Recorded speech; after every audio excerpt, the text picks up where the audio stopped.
Salatu wassalamu ala rasulillah wa ba'd. All right, so alhamdulillah, welcome to our program tonight on organ donation and transplantation in Islam. This is a topic which is very relevant to us today because there are many important issues about organ donation and about organ transplantation. Let me just start with the definition. So the definition, when we're talking about an organ, sometimes we think about like only a heart or a hand or a kidney or something like that. But when we say organ, it's used in a very loose way. So this is actually talking about giving an organ or some part of the body to a recipient who needs something, like a kidney, a heart, a liver, a lung. It can even be a cornea of the eye. It can be skin. It can be blood. It can be bone marrow. It could be so many different parts of the body. So when it means an organ, we're not only talking about a larger part of the body, but we're talking about any part of the body that could actually be transplanted to another person. Now, the statistics say that every 27 minutes, there is an organ transplant that's taking place in the world today. So by the time we finish this lecture, 2 or 3 organ transplants would have already been done. So there's a lot of organ transplantation taking place in the world. But every 2 hours and 24 minutes, somebody dies waiting in line for an organ that they needed but they did not receive. So this is where the issue becomes very important, and there are certain considerations that we need to look at. So in 2015, there was a study done with data from 104 countries, which represents 90% of the global population. And they said that 127,000 solid organs, solid, not blood and liquid and all that stuff, but solid organs were transplanted just in that year, 2015. And out of all of those 127,000 transplants, 41.8% of them were living kidney transplants, and 21% were living liver transplants. This is very important when we talk about Islam's status and what the different fatwas are on this topic, because I want you to keep this statistic in mind. So 41% living kidney transplants were all the transplants that happened in the entire world. 21% were living liver transplants. Living meaning that the donor was living. They were not deceased. Okay? And then out of that same number of 127,000, there's 32,800 deceased donors giving other stuff. Okay? So in the United States alone, 2017, there were 34,770 transplants, and 7,000 people died waiting for a transplant. And 80% of the ones that died, guess which organ they were waiting for? Kidney. Okay, kidney. So with that said, the question is, why do people donate? And why do they not donate? Why are organ transplants taking place, and why are they not taking place? Why are some people, either not giving their organs, or why are they unable to give for some reason? Well, when it comes to the attitude that people have towards organ donation, there are 7 main factors that influence their decision whether they're going to donate or not donate. It doesn't matter whether they're donating while they're alive or they're donating while they're dead and they're signing up for a donor card. But there's 7 main reasons. The first reason is whether or not they're giving it to family. So there are people, I'm not talking about Muslims here, I'm talking about just people in general. There are many people who say, I would give it to my close family member, but I'm not going to give it to a non-family member. Second reason is religion, and we'll talk more about that. Different religions have different restrictions when it comes to organ donation. The third is culture. If donating is part of your culture, then you're more likely going to be donating. Number 4 is family pressure or family influence, right? So if your family is really convincing you to either sign up to be an organ donor or donate to a specific person, it's going to play a role. Number 5 is body integrity, depending on what kind of body you have. Number 6 is and also body integrity, the same category comes in terms of what's going to happen to your body later on, right? If you donate. Number 6 is people's attitude towards the healthcare system. So if you are mistrusting of the healthcare system and you don't trust pharmaceutical companies and you're a little bit skeptical of doctors because of your previous experience and all that, it's going to affect whether or not you want to donate. And number 7 is fear of early organ retrieval.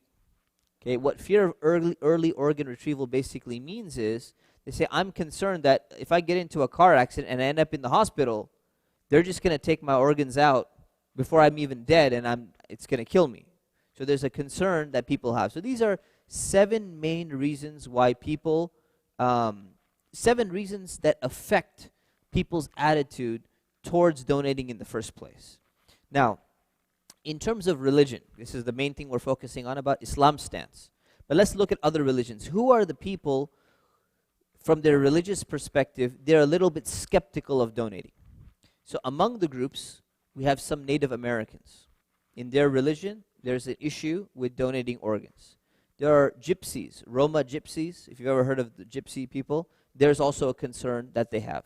Confucianists also have a concern with organ donation. Shintoists, people who practice the Shinto religion, have a concern. Some Orthodox Jews and Orthodox rabbis have a concern.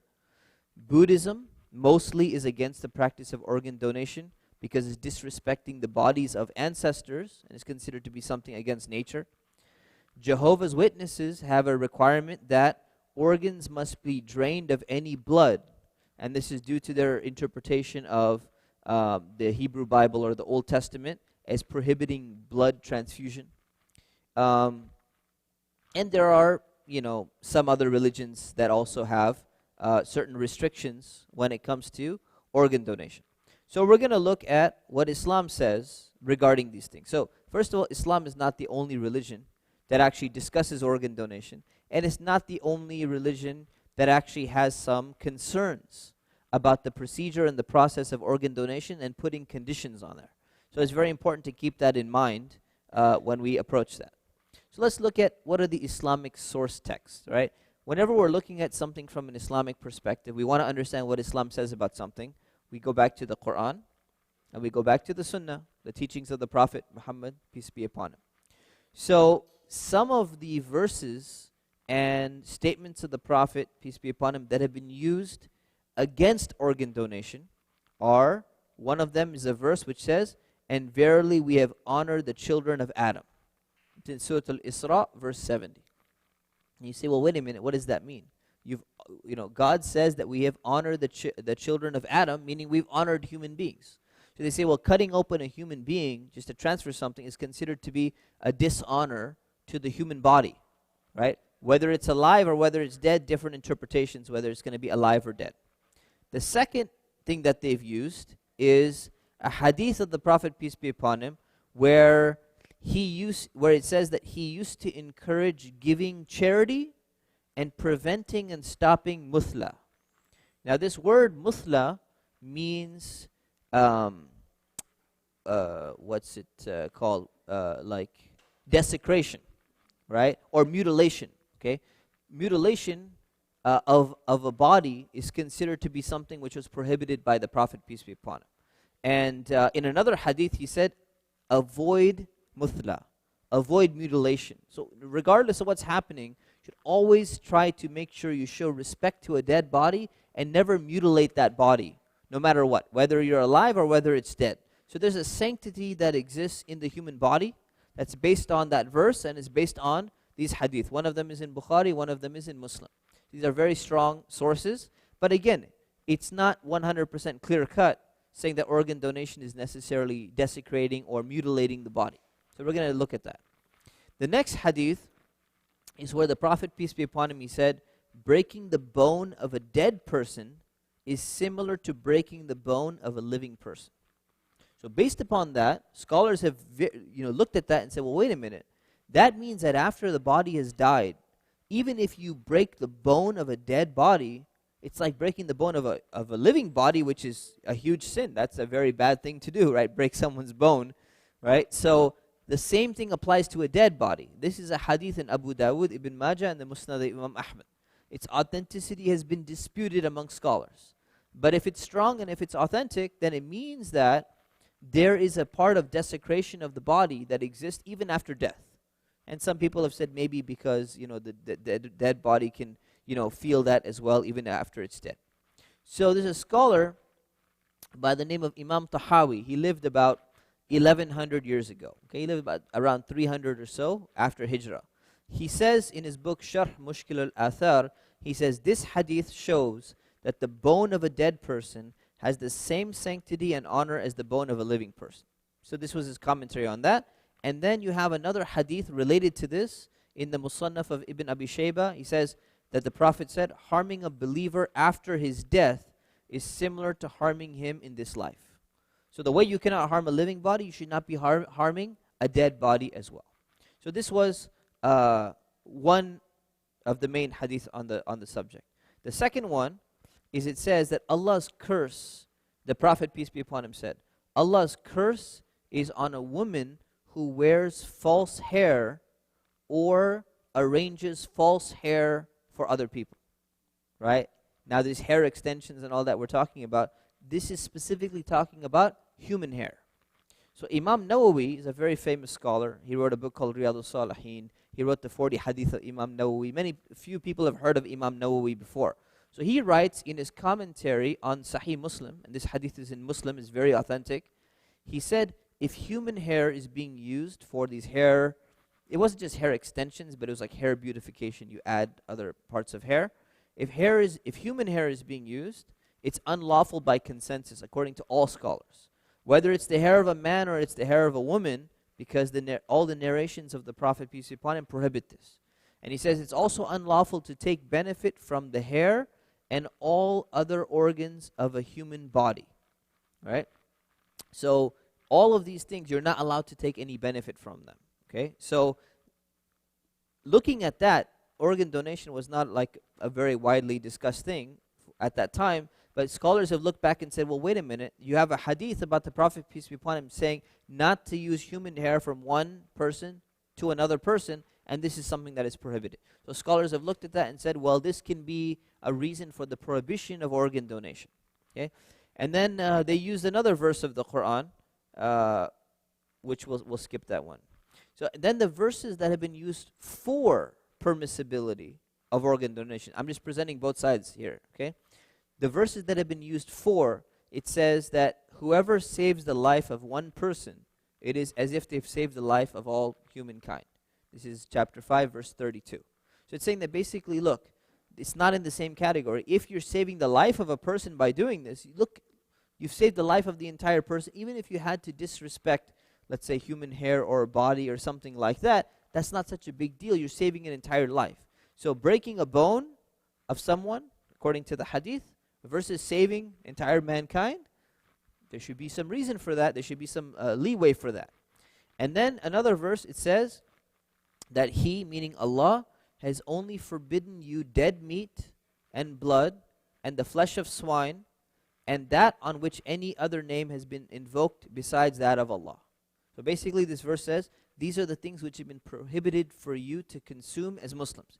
You can't eat dead meat that has already died. You can't have blood, right? And you can't eat pork, right? And whatever you eat, it should be slaughtered in the name of Allah. But then it says, but if one is forced by necessity, without intentionally disobeying, meaning disobeying Allah, nor transgressing the due limits, not eating like to their heart's extent, just going off and eating a bunch, then this person will not have any blame because Allah is forgiving and merciful. So the principle in Islam from this verse is that you are allowed to even eat pork when you are driven to necessity. So even though the original rule is you're not supposed to eat pork, if there's a need or a necessity, then you're allowed to do that in order to preserve your life. Therefore, even though we have other hadiths which are saying that breaking the bone of a dead person is considered to be a sin, or a human hair transplantation is considered to be a sin, when there is a need for it, that's going to actually be a necessity in order to, someone's life is in danger, then there's going to be an exception to even eat pork. Why wouldn't there be an exception for, even dealing with a dead body or something like that? So those are the main verses and hadiths that are used in this discussion. Okay? So now there's been a lot of discussion on this among Muslim scholars. And I want to give you a history of transplant surgery to make you understand why there's a history of fatwas and why it matters to trace those fatwas. So let's take a look at the history of transplant surgery and how it's evolved over time, okay? So that we can see the fatwas and how they've evolved over time and how they continue to evolve over time. So for my research, the first skin transplant that we know of in modern times was done in 1869. Okay? And then in 1906, the first transplant of a cornea was performed.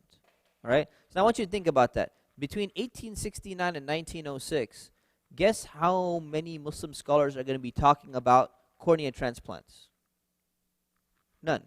Because it didn't happen, right? So if it doesn't exist, they're not going to be discussing it. It's not a really important issue unless they're just discussing it in theory. What if one person's eye was moved into another person's eye, but they're not able to do it until 1906? And then 1954 was the first successful kidney transplant to an identical twin. So what you're going to see is you say, well, wait a minute. What about those Muslim scholars from Al-Azhar and other universities and school? Why didn't the scholars in the 1930s and 1940s, why weren't they giving us fatwas and discussions? Fatwa is a religious verdict, right? Why weren't they doing research papers on kidney transplants? Because they weren't actually successfully done at that time, right? So if the literature is lacking, it's because the research, the ability to do that was actually lacking until this time. 1962 was the first kidney, lung, and liver transplants recovered from deceased donors. So the first ones were done by living donors. Now we have 1962, 1963, we have from deceased donors coming. So now all of a sudden, look, the fatwas that are being given in the 1950s are not focusing on deceased donors, people who have already died and were extracting their organs. Why? Because that was not something that was even being done. So it starts to become an issue after the 1960s. So now it gets presented. 1963 was the first organ recovery from a brain-dead donor. And I'm going to explain what brain death is. It's a very, very important topic, which I'm going to address today in detail. 1967 was the first successful liver transplant. 67 was the first heart transplant as well. 68, bone marrow transplant. 1968 was the first definition of brain death that was based on neurological criteria by a Harvard Medical School ad hoc committee that was there to decide what the issue of brain death is. So I'm going to explain what brain death is in detail, but just understand that the concept of brain death really became prevalent in 1968. And it took a lot of time to even catch up. So this is a fairly new issue. Okay, 1976, they discovered cyclosporin. It had the ability to suppress the immune system that will actually prevent the rejection of transplanted organs. So now a lot of these have been rejected. It's not a very successful surgery. Now things start to change. Now it becomes more successful. So the discussion is going to be different now that it's becoming more of a successful surgery. 1990, first living donor lung transplant was performed. 1998, first successful hand transplant was performed in France. And in 2010, the first successful full face transplant was conducted in Spain. The entire face was transplanted. And now actually I think a head has been transplanted already. I forgot which country it was. So it just continues to evolve, and now the question becomes, well, wait a minute, what if you have somebody else's head? Right? Like what does Islam say about that, right? It's not even your own head. It's going to get to a point where not in the near future we may actually have so many different body parts of other people, and we may actually have different body parts which are not even, they're robotic. So the question becomes, well, at which point are you not really you anymore, right? What constitutes you, right? Where is the definition of you as a person versus you being part of another person versus you being part of a machine, right? So that's actually something that we should probably start discussing now as Muslim scholars, because it's coming and it's around the corner. But let's focus on organ donation for today. So if we look at that, you see how things have been progressing over time. So if you go and you look and say, okay, well, wait a minute, when did Muslim scholars start discussing these things? When did they start talking about these things? Well, they started talking about them as soon as these procedures became common. So what happens is people in the medical community, especially Muslims in the medical community, in the medical field, they're going to go to Muslim scholars and say, well, wait a minute, what does Islam say about this?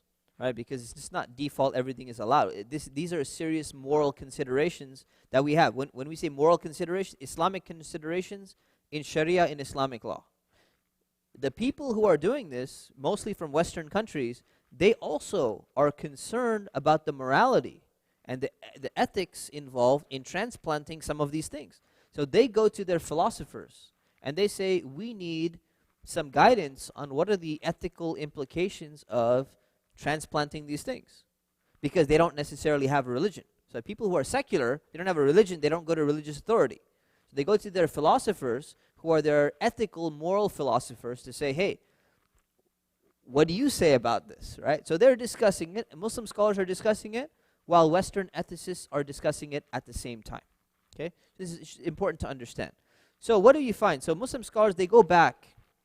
When Muslim scholars get this issue, they go back and they say, well, what did Muslim scholars of the past talk about? Did they ever discuss anything that somewhat resembles these issues, so that we can kind of find some type of analogy so that we can understand how to think about these issues? Rather than just saying we just go to Quran and Hadith directly and we figure it out on our own, we go back to our intellectual history to see what have other people done. And you know what? Western ethicists who are secular, they have no religion, they do the same thing. They go back and say, let's read what Aristotle and Plato and all of these other philosophers had said about these type of issues, so that we're not starting from scratch. So Muslim scholars do the same thing. They go back, and some of the things they found, for example, Imam Samarqandi, he wrote a book called Tuhfatul Fuqaha, in volume 4, page 261. He mentions an issue. He's a Hanafi scholar. He mentions an issue. He lived about 300, 400, maybe 900 years ago, something like that. He says, if a pregnant woman died and the child in her stomach is still alive, then her stomach should be cut open in order to take the child out, because in that is saving the life of a human, thus the sanctity of a human body will be overlooked. So you see what he's saying? He's saying, look, we know in Islam, we have these hadiths, we know we have to honor the sanctity of the human body, we should not desecrate it.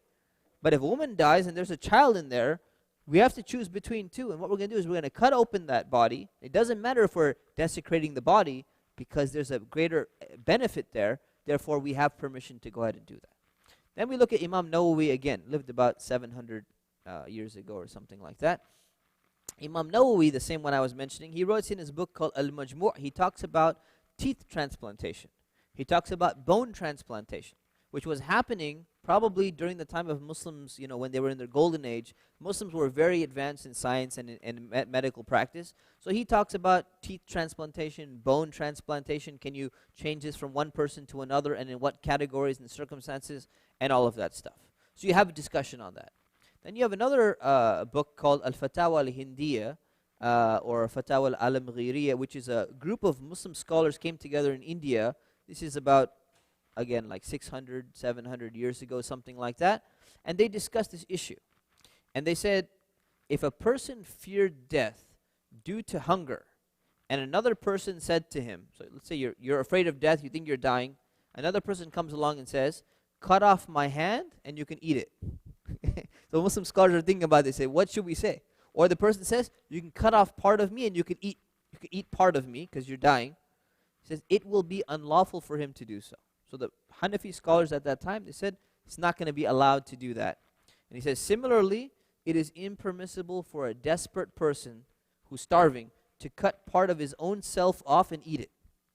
He says, you can eat pork, you can drink alcohol, but you can't cut off part of your own body and eat it. But then they said, but this is one opinion at the time. According to Imam Shafi'i, another very famous scholar, he said it is permissible for a person who is dying out of hunger to consume the meat of another person. You can actually eat the human flesh of another person, right? So the scholars look at this and they say, okay, well, wait a minute, okay. We're seeing a bunch of religious rulings or fatwas like this where we can kind of get an understanding of the issue where there has been some discussion, where there has been some difference of opinion and all of that stuff. So they go and they look at that, they look at the hadith that we talked about, they look at the verses that we talk about, and they said, now let's try to understand what kind of things are being done, and let's come up with a conclusion of what we want to say. So to summarize, in a nutshell, here is a list of most of the main fatwas coming out from the Muslim world on organ transplantation. So 1959, we have earlier ones documented, but I just have from 1959. So from 1959, you have the Grand Mufti of Egypt. He says that cornea transplants, because that's the first one that was happening. He said cornea transplants are permissible. You don't have kidney transplants, you don't have lung transplants at this time, so they're not really talking about that. They're talking about cornea transplants. It's permissible. All right. Then you have the next Grand Mufti of Egypt in 1966. He says that yes, the other organ donations are permissible, but we need conditions. You cannot trade in organs. You cannot be selling organs. There need to be other restrictions and all of that. Okay? So that happens in Egypt. Then you have 1967, the following year, Mufti Muhammad Shafi', right? He is the Grand Mufti of Pakistan. He issues he writes a pamphlet and he says organ donation is prohibited. Keep in mind, 1967. Okay? So what you do is you realize that he's someone who greatly influences the Indo-Pak subcontinent scholars at the time, and his son is the famous scholar Mufti Taqi Uthmani, who's very well known in the world today. Until recently he was abstaining from issuing a verdict on this issue. Then you have 1969, you have an international conference in Malaysia who says that organ donation is permissible in general.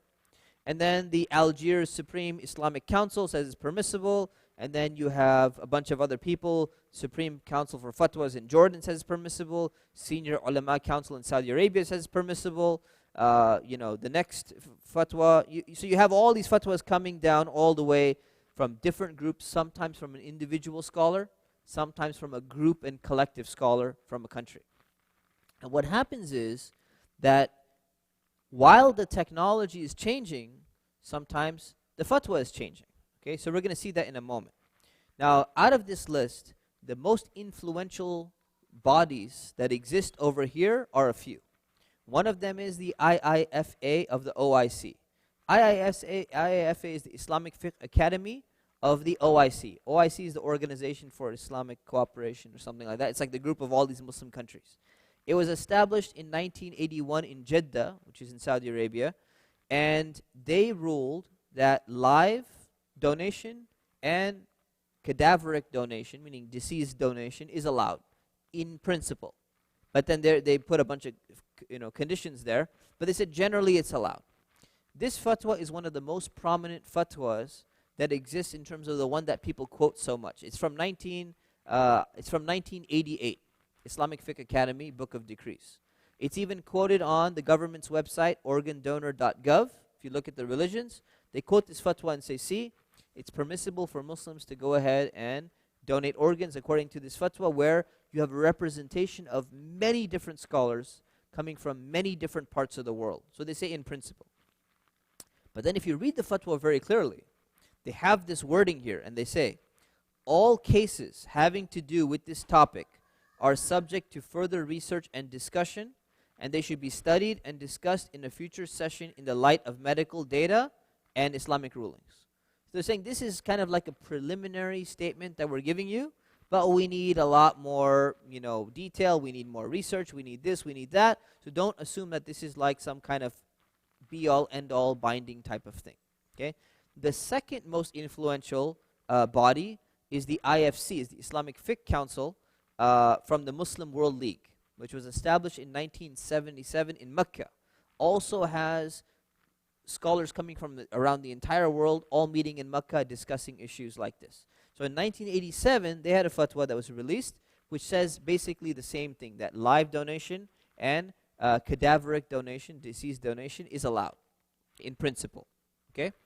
So you have these two very prominent bodies saying that it is permissible to, have organ donation, kidney transplants, whether the body has died or whether the person is alive, it's all allowed, okay, with some conditions, which we'll talk about. But then you have some very prominent scholars who said no, and they disagreed. One of them was, I said, Mufti Shafi'i, right? The Grand Mufti of Pakistan in 1964. He says it doesn't matter whether it's medically necessary or it's not necessary, it is not allowed. He's used the hadith of breaking the bone of a dead person. He says that Allah owns your body and you cannot give another part of your body to anyone else. And then he gives, some other explanation. So he was a person who was very prominent in Pakistan and in India, right? And in Bangladesh, I assume, that who's really set the tone for many people saying, no, this should not be allowed. We should not be doing this organ donation. The second one is Sheikh Sha'rawi in Egypt. So those of you who have ever heard of Sheikh Sha'rawi, is probably the most famous scholar, popular scholar that ever came out of Egypt. He used to be on a TV show. He used to have a tafsir program, the most widely watched TV show in Egypt at the time. They say that the streets would just shut down during his TV program. He was very, very popular. He just died recently in 1998. So Sheikh Sha'rawi, he also believed that organ transplantation was impermissible in all forms. And the reason why he said that was, he said that human beings do not own their bodies. They are a trust from God, and you cannot give it to someone else. And his opinion became very widespread on TV because one time, he just spontaneously, during one of his TV shows, he just addressed it in an interview, and he said, how can you give a kidney that you yourself do not even own in the first place, right? So, and then he talked about suicide and all of these things, and what happened is that when they interviewed Egyptians who were refusing organ donation or against the idea, they said, well, why are you against it? So Sheikh Sha'rawi said so, right? So he's a very, very popular scholar.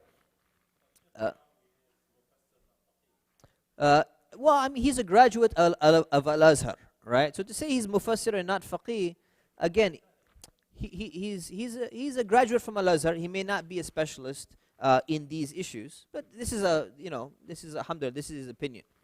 Then you have the Islamic Fit Academy of India in 1989. They said that deceased donation is prohibited, but live donation is allowed. So you see the a very prominent Fit Council in India.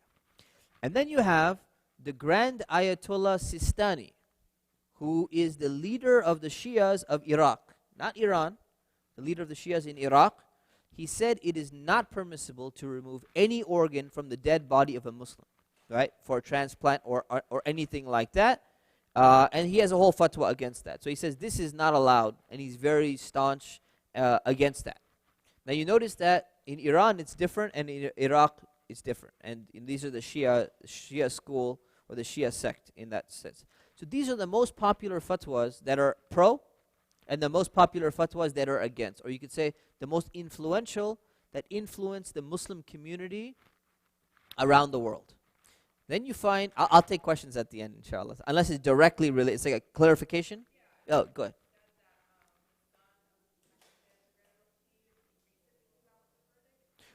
So yeah, the son, Mufti Taqi Usmani, is the son of the Grand Mufti.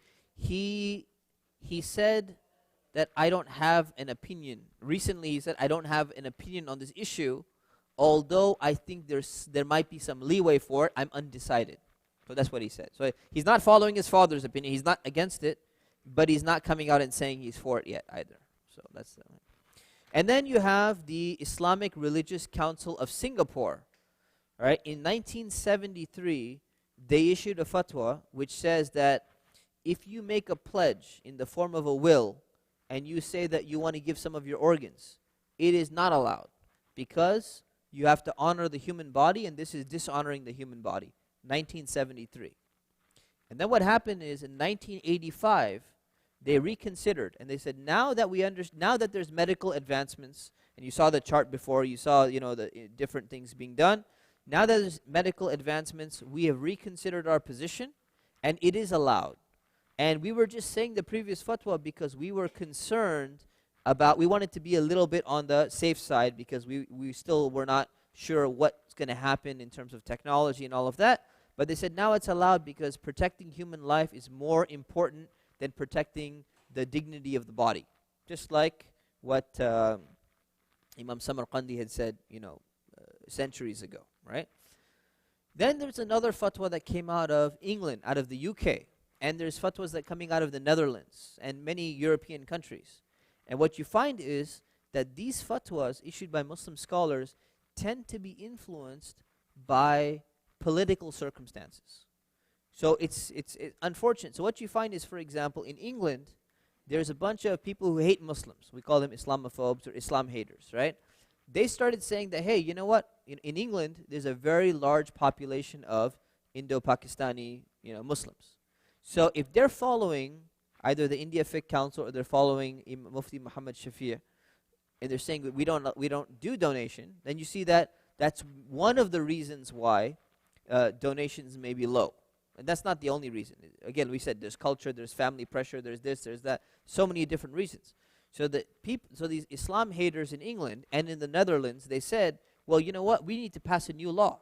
And the new law is going to be specifically for Muslims. That since Muslims supposedly are very low, they're the lowest in the organ donor category of people who are signing up to be organ donors, which is not true, by the way, but they claim that. Said, therefore, we should not allow them to have organs if they're not going to sign up for the organ donor list as well.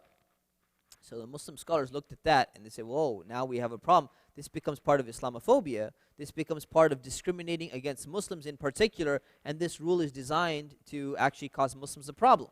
So what ended up happening is that, some of the Muslim scholars, they said, now we have a problem. We're trying to survive as Muslims, as a minority in Europe, and we're being discriminated against, and we're a small minority, and we need to do something which is going to, establish ourselves in Europe.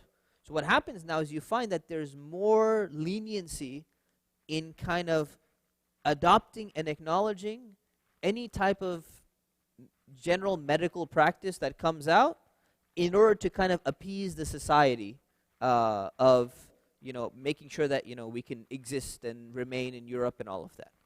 But what you found is, when you find researchers who actually investigated this, they said that one of the most common reasons for not wanting to be an organ donor is not just religion.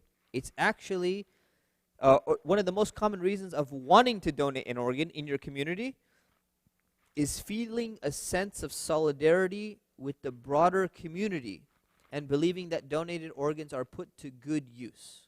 Right? It's a precondition. Now the problem is, if you study Muslims in Europe and you ask them whether they feel a sense of solidarity with the general Muslim community, outside of England maybe, if you look at France, you look at Spain, you look at Italy, you look at the Netherlands, you'll find that Muslims in Europe are very different from Muslims in America. They tend to be, there was immigration of more blue-collar workers and all that, but they tend to be more marginalized, especially in places like France, even in Germany, even in especially Netherlands, especially Spain, especially Italy. They're very marginalized, so you can see that it's not only a religious factor that is causing them to not be so interested in donating organs per se, but it's actually part of their sense of solidarity they feel with that community that exists.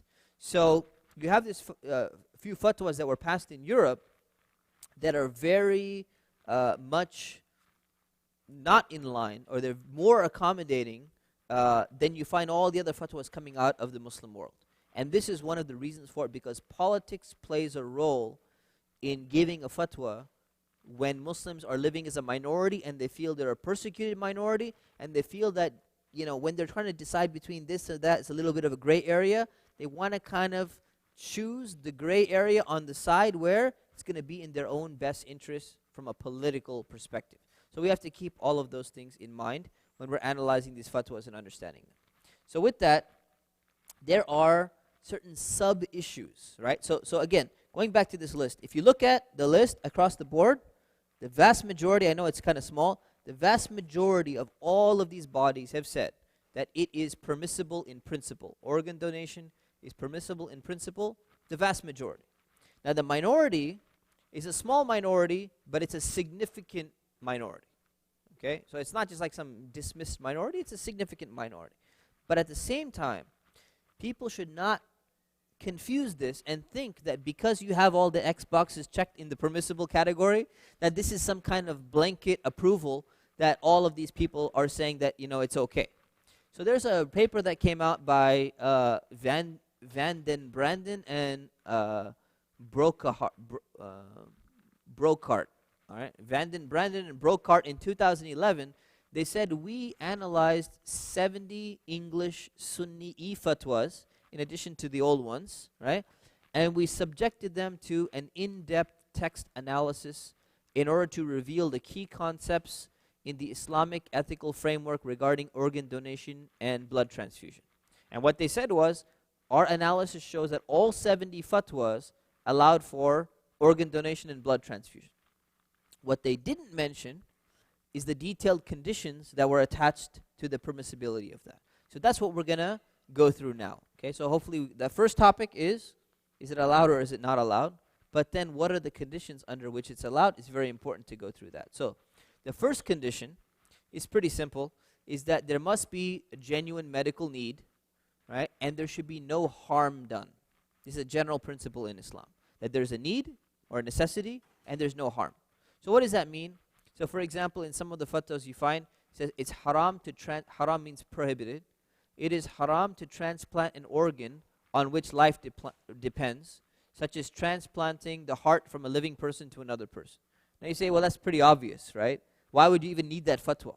Well, you need that fatwa because there's going to be people who are living in societies where powerful people, wealthy people are potentially going to influence or coerce or convince someone to give their heart out for the sake of donating. We say, we're going to take care of your entire extended family. And there are people who would sign up for that. So what happens is, this fatwa, which seems like it's not even needed, when you first read it, it's actually very important. It's very important to clarify that you cannot do that under the principle of no harm. Let me give it to you. First one, under the principle of no harm. So no harm to the donor. The second is that if you're giving an organ from a living person and its removal is going to cause an essential function to cease, even though his life doesn't depend on it, you are not allowed to do that. So for example, can you take both corneas of the eyes? If you take one cornea of the eye, at least you have one eye, you can still function. You can donate that, potentially, right? But you cannot take both. If you take both, it's essential function of life to be able to see. If you're going to lose both corneas, you're going to be a problem. So they said that is prohibited because you're giving up an essential function of life. You should not be allowed to do that. Now that's important because, again, you're going to have the same issue. You're going to have people in societies who are pressuring, powerful people or wealthy people are pressuring other people to give that up. And they say, look, I'm willing to give up my eyesight in order to get my family out of poverty. People would be willing to do that. And they say, no, this is not allowed under this principle. So the idea of genuine medical need, the idea of no harm either to the recipient or to the donor. It's a pretty basic one, pretty much agreed upon by everyone. The next one is absolute respect to the human body. So what does that mean? It means that the process of organ donation needs to uphold the dignity and the honor of the dead human being, right? So we're talking about the human body. When you're alive, they're going to cut you up, they're going to sew you back together. But what about the dead body? The dead body, when it's cut up, it needs to be done in a way that's actually necessary, right? There's a genuine medical need of cutting up that body. And you're going to make sure that you're honoring that body by making sure you put it back together properly, and a correct burial is going to take place. There's no unnecessary delay in the burial, and so many, so on and so forth. Like in Islam, we're not allowed to cremate bodies. We're not allowed to desecrate bodies and stuff like that. So this becomes a problem, actually. The reason why it becomes a problem is you have one Muslim family. We were sitting in a group of scholars at the Fit Council of North America discussing an issue, and one of the imams was there and said, I have some member of my community whose son signed the donor card and died in a car accident. They took his body. He was a teenager. They took his body, and when the body came back, everything was gone. All the organs, all the bones were gone, even the muscles were taken out. It was like a bundle of skin given back to the family. And the family was very disappointed. They said, what is this? What did you do? And they said, well, he signed the donor card, and that's what happened. So I said, well, this would be an example of not absolute respect to the human body. To what extent was that necessary? To what extent was that something that was, something important? So that becomes an issue. Another issue is, and this is not only for Muslims. So there was another guy by the name of George Eisenbeis. He died in 2011. So you have this in courthouse news. So there was a lawsuit that was filed against the California Transplant Donor Network. And the reason why there was a lawsuit is because the family said, yes, we're going to give his body to take some of the organs out, but we insist that we want to make sure that the body is still intact so that we can have an open casket funeral. So now in Islam, we don't do this open casket thing, right? Okay, but in many Christians and other religions, they do the open casket and they want to decorate and they want everyone to see. So they say, we want the body back in a way that we can do an open casket so that everyone can see and it's still, body looks good. And they said, yeah, no, don't worry about it. And then it comes back and the body is like, while the open casket is going on, like he's bleeding, the hand is missing, the leg is missing, all sorts of things. And they're like, what happened here? Like, so they filed a lawsuit against them and said, you promised us that you were going to do such and such thing, but you didn't. So what's happening is you find that the Islamic definition of respect, absolute respect to the human body, is different than the American definition of respect to the human body. So they're going to say, yeah, we're going to respect the body. But there's a different type of respect that they have in terms of our standards and in terms of their standards. So that's another problem. Okay? So that's something to keep in mind. So when people sign up for the donor card, they always ask you sign up, do you not sign up? It's state by state, whether you can opt out, whether you can restrict things, whether they're going to even follow through on what you want versus whether they're going to do what they think is best and then tell you, hey, we respected the body, it suffices. Okay? The third one is no reproductive organs. So this is pretty much agreed upon, that you cannot transplant reproductive organs because they're carrying genetic inheritance from the donor. So, all of the internal sex organs and stuff like that, you cannot transplant, because what's going to happen now is if you have children, what's happening with, whose children are these? Anything that contains the genetic material per se. The next one is explicit consent. And this becomes a really big issue even in Islamic law. So explicit consent means that the donor himself, the person themselves, must be willingly giving permission to donate that organ. Right? You should not be coerced and forced to decide, that someone else is going to make a decision on your behalf. But then you have some concerns here. So the first question is, what if the person died and they did not indicate their permission? Can relatives decide on their behalf that this is what they want to do or not? So the vast majority of scholars have said no. There are some scholars like Sheikh Tantawi from Egypt, they said yes, they can. They're allowed to go ahead and say that. So even if they didn't want it, your relatives, they can go ahead and make that decision. Now again, this comes with ethical problems, right? Assuming that, you'll have some families say, you know what, this is really what they would have wanted, and maybe that's what they would have wanted. And you have some other families, always was a disobedient child. Let's kill out his, I doubt anyone would do that. But, there's going to be a reason for that, right? So the problem is, who's going to decide? Who has to decide? Are relatives allowed to decide or not? Then you have another issue. The Kuwait Fatwa Council in 1979, they ruled that you're allowed to transport organs from the deceased with or without the deceased's consent, meaning the state can decide for you when you die whether or not we're going to take your body. So the state has ownership of your body to decide, even if you don't want to, even if your relatives don't want to, the state comes in and says, we have made the decision to do that. So it becomes a very big ethical issue. So it's an Islamic issue, and it's an ethical issue among Western ethicists, and it's not been resolved. So you find that in some Eastern European countries, some former Soviet Union countries, there's a different standard than you find in other countries. So it becomes another concern. Then the issue of compensation. No compensation should be allowed for selling an organ. Now again, if you remember the statistics that I mentioned, right?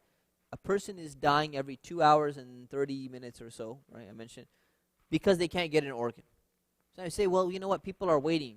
So just imagine all those people who are on waiting lists and they're dying because of organs. They would be like, hey, wait a minute, I'm willing to pay whatever it takes. I'll give $1 million. So in 1999, if you remember the tech boom, eBay was popular. So someone put a listing up there, 1 functional human kidney on eBay. And the bid started going up. It reached $5.7 million. And it was not a joke, right? Someone was ready to pay on eBay $5.7 million, and then eBay had to block the auction and shut it down. Because it's not allowed. Because against the law. It's against the law in America. It's against the law in pretty much every single country in the world except one. Does anyone know what country that is? It's not Pakistan. It's not India. It's Iran. It's Iran. And I'm going to come to that right now. So, here's the issue now, okay? The issue, first of all, is that when we say that you cannot receive compensation for organ donation, right? And I just said that there's an international law. Everyone says you're not allowed to sell organs, right? The reasoning behind it is they don't want the rich being privileged over the poor when it comes to selling organs. But when there's legal loopholes. And what a lot of people don't know, even people who are like hardcore, we got to sign up everyone on the organ donor list, and they're very active in politics and all that stuff. What they don't know is that there's a legal loophole in America, in the American law, about selling organs. So you can't sell an organ, but you can sell tissue.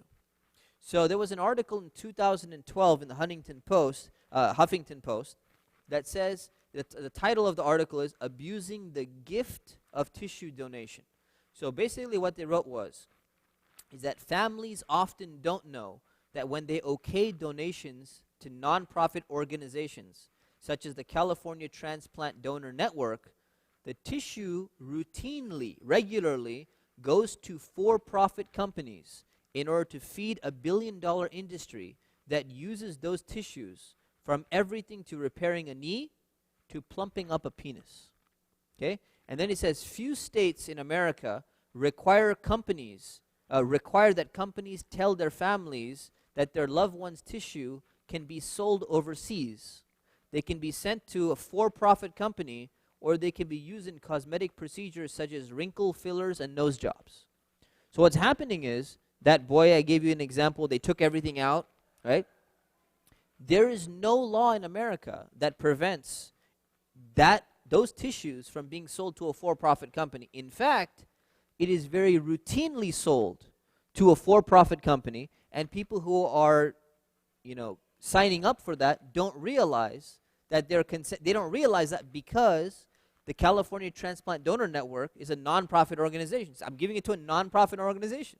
But the non-profit organization is selling it to a for-profit corporation and is exporting it to another country, or it's going into people's noses or whatever it may be, and that is desecration of the body, because not absolute respect to the human body, not for a genuine medical need. So I understand people don't like wrinkles, but cutting up someone's body in order to fill your wrinkles is not considered to be a valid excuse according to Islamic law. So that becomes a problem, right? And then they said in 2010, there was a study by researchers, Laura Siminoff and Heather Trano, where they said 70% of donor families said that they would object to a loved one's tissue going to a for-profit business. Yet, fewer than 1 in 5 said that they were told that the harvested tissues is actually going to a for-profit company. So there's a lack of transparency in knowledge about this, and Muslims should not be naive with regards to this as well. So that's when it comes to tissues. But organs, you cannot sell. It's not legal to sell that, except in Iran. So Iran is the only country, or actually, sorry, it may not be the only country in the world. It's the only quote-unquote Islamic country, or country with majority Muslim population, that not only allows monetary compensation of living unrelated donors, but actually partially funds payments to the donor. So the government themselves will actually partially fund payments. Now, the reason why they do that, again, they're from the Shia school of thought. They've issued this fatwa. But Ayatollah Sistani from Iraq is completely against this as well. But Iran does this. And their argument is this. The argument is people need the organs. And other people need wealth. And we're trying to save life. And even though, yeah, you could talk about potential exploitation of the poor and this and that, we are intervening, we are helping, and we put certain conditions in there. So one condition is no one under the age of 18 can do that. No one over the age of 45 is going to be accepted for donation, right? And then some people will say, you know, I'm sure a lot of people from America, as much as they hate Iran, they would love to fly over there and get themselves a kidney or a liver or whatever it may be. But there's one more problem. Iran has a rule, and they said that the donor and the recipient needs to be from the same nationality, so tourist transplantation is forbidden. We will not accept anyone from outside. If you're an Iranian, you can donate to another Iranian. We don't want people coming from all over the place and stuff like that, okay? So that is, so this becomes an issue now. Again, we have the Islamic rule. All Muslim scholars, right, from the mainstream Muslim scholars, they say you're not allowed to sell that. It should be for goodwill purposes and all of that stuff. But then you have Western countries, they say the exact same thing. You're not allowed to sell that. It's very, very bad. But then here we have an issue, is that can an argument be made that the dictatorship Iran actually cares more about the life of people than these secular liberal democracies who are saying that we care about life? It's an interesting question, but again, all the scholars have said it's not allowed, so I'll just leave that for another case. The idea of religion mattering. Does religion matter in terms of the transplantation and all of that? This is an issue in the Muslim world. I know Americans, people who are Muslim minorities, you know, they're probably like, no, religion shouldn't matter, that's discrimination, this and that. Okay, get out of your Western mentality for a moment, right? When you're in a Muslim majority country, right, it matters. So you have Sheikh Qaradawi, you have many other scholars, they say that if an organ is being donated, it needs to go from a Muslim to a Muslim. It should not be going to a non-Muslim. And they have all of their explanation. And they say if there's an apostate, someone who's left Islam, a Muslim's organ should not be going to that apostate or to a non-Muslim who is at war with Muslims. Sorry, to clarify that, right? So all of these things play a role. I'm not going to get into that issue. It's not so relevant to the Muslims here in America or in the West. The last one is very important, is brain death. So the question is brain death absolute death? So what is brain death, right? So the ad hoc committee of the Harvard Medical School to examine the definition of brain death, they issued this report in 1960 whatever I mentioned before. They said that brain death is the state of what we call irreversible coma. So here's the issue, the way it came about. People who are in a coma, can we harvest their organs, right? So some people were looking at that and saying, yes, we should. There's other people lying. We don't know when this person's going to wake up from their coma. And some people, they unplug people when they're in a coma and they die, right? We don't want them sitting on life support. So wait a minute. These organs are perfect. They can save the life of somebody else. There's oxygen circulating. They're still alive. They're still breathing. These are the best organs we can get. Let's get it from a person in a coma. Then you have other people say, well, wait a minute. That's unethical, because what if they wake up from their coma 2 years later? What if they have the potential to wake up? So they defined a new term called irreversible coma. And they said, if we can figure out that there's some line, and of course it's never 100% clear cut, but if we can figure out there's some line between coma and irreversible coma, we're going to call this irreversible coma, we're going to call it brain death. And brain death is basically brain stem is not functioning, and we think, or we have a good reason to believe that there's no possibility of functioning. So they said specifically that it no longer functions and has no possibility of functioning again for all it's for all practical purposes dead.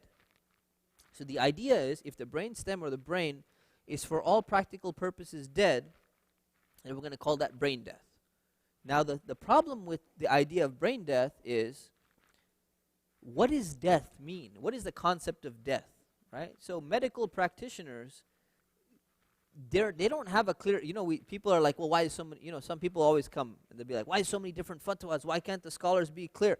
All the doctors are not clear on death. If you ask them, when is the moment of death? They're like, how do we define that, right? How do you define what death is? So the reality is, death is a process. Like birth is a process, right? Same thing, when you define when life begins, right? Something is people are not clear on. Medical practitioners are not clear on it. Medical practitioners and researchers and scientists and all, they're not clear on when you define exactly when death happens, especially now with technology, right? You can keep everything moving, all your heart is beating, all your systems are functioning. When are you considered to be dead? Just like I asked you in the beginning, right? When you have robotic parts and you have a head transplant from another person, when are you considered to not be you anymore, right? When are you considered to be a different person? These are very difficult issues, and they're not medical issues. They're actually philosophical issues. So that's why scholars, Muslim scholars and Western moral philosophers are actually the people who make this decision. And one of the problems that happened was, in many of these councils, the Muslim scholars, they just said, well, let the doctors figure out what death is. If they'd said the person is dead, then he's dead. Doctors are going and say, well, wait a minute, we don't know what death is. We're not sure. We're asking you. And the scholars go back and say, we're asking you figure it out. So there's a problem. So in Egypt this happened. There's a very interesting quote. Let me tell you the quote here. So there was a quote from one of the papers on transplants in Egypt, an analysis of doctors' discourse, from a journal called Body and Society. So the doctors were writing, they said, when we and our professors, we speak to the muftis at the Dar al-Iftah, which is in Egypt, it's a place where fatwas are issued, they say it's halal.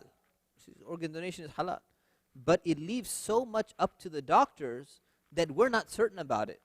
So they're saying it's halal and you figure out the moment of death and all of the other stuff. They're like, but we don't know the moment of death. We have a problem ourselves. We're trying to figure that out. It says that the doctors themselves saying we're not comfortable with some of the fatwas that are coming up because they're not clarifying things for us, right?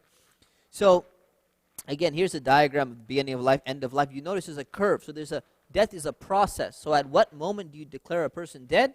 It is not very clear cut. So what you have is a bunch of questions, right? The first questions are, what are the vital functions of the brain? Who is going to determine what the vital functions of the brain are? Is there a conceptual basis within Islamic law for brain death? Is there some basis for that, right? The idea that brain death was basically determined for the purpose of procuring organs. It doesn't have any other medical function. It was defined for that specific reason. Basically, we need organs from people. We want them to technically be living in a sense because that's when the organs are the best. If they die, oxygen is not coming to the organs, they begin to deteriorate immediately. How can we figure out an exact perfect line where we can get the organs right at this moment while maintaining the integrity of the organs so that they can be used in a proper manner, right? So that's so a bunch of questions come up. Then the question is, do physicians or scientists have to determine the irreversibility of these brain functions as a matter of fact or as a matter of procedure? And then what level of certainty do you need to figure out whether this person has been declared brain dead or not? So there's a study that was done, and they said basically medically, the prognosis of death is mistaken for the diagnosis of death. And if you're in the medical field, there's a difference between diagnosis and prognosis. I'm not going to get into it due to time. So here is a list of fatwas which actually talk about whether or not brain death is accepted. And what you find is some of the very prominent Muslim scholar councils accepted brain death as a definition of real death. And they said it's okay because that's how the medical industry told us. The scientists and the doctors told us that brain death is death. They say, yeah, sounds good, so we'll go ahead and accept it. Otherwise, cardiac death, cardiac pulmonary death is the original definition of death. This new definition of death called brain death, which was something that came out, you have a bunch of fatwas where people are allowing that and saying, yes, it's going to be fine. But remember I said about the Singapore fatwa, how it changed? In the beginning, they said organ donation is not allowed. With the advancement of, when they understood the issue better, and with the advancement of technology, they said, oh, no, organ donation is allowed. Now we understand it better, and now there's more advancement in technology.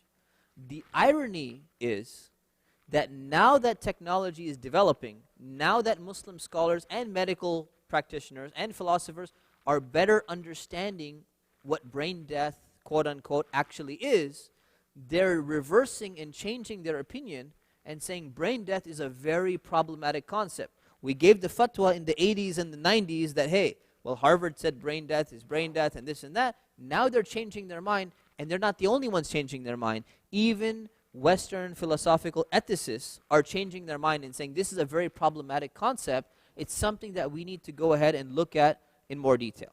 So, with that, I got to conclude because we're about to pray. There's a body called the Fit Counsel of North America, which I'm part of. They issued a fatwa in December 2018, which basically outlined a summary of these principles. And I'm going to summarize them real quick. Organ donation and transplantation is permissible in principle with conditions. It's an act of charity when you have a good intention. Condition number 1, you cannot sell the organ. Condition number 2, there should be no harm to the donor or the patient, and it needs to be minimized as much as possible. Condition number, 3. Condition number 3, you need to have informed consent of the donor, not of their family, not of the state. It has to be of the donor. Number 4, they cannot take out vital organs while living, like the heart and stuff like that. Condition number 5, the deceased donation after cardiac death, the deceased donation can only be done after cardiac death, not after brain death. Right? This becomes a problem of heart transplantation and all of that stuff. Number 6, no reproductive organs, the ova, the sperm, the uterus, all of that cannot be donated. And on the last thing, they said, on face and partial brain transplants, we have no opinion, and we're calling for people to do more research. And on the brain death, we're calling on people to do more research. So after discussing for 3 years, I was in all 3 of the meetings. This is the final thing that has been released, and we're waiting for that. So that's the kind of the conclusion, and we'll conclude here, inshallah. If you want questions, there's questions. Stick around. I'll stick around after the prayer, inshallah, and you can come to the back of the musalla and ask me questions, inshallah ta'ala. Subhanakallahumma bihamdik, nastaghfirukallah wa natubu ilayk. Assalamu alaikum wa rahmatullahi wa barakatuh.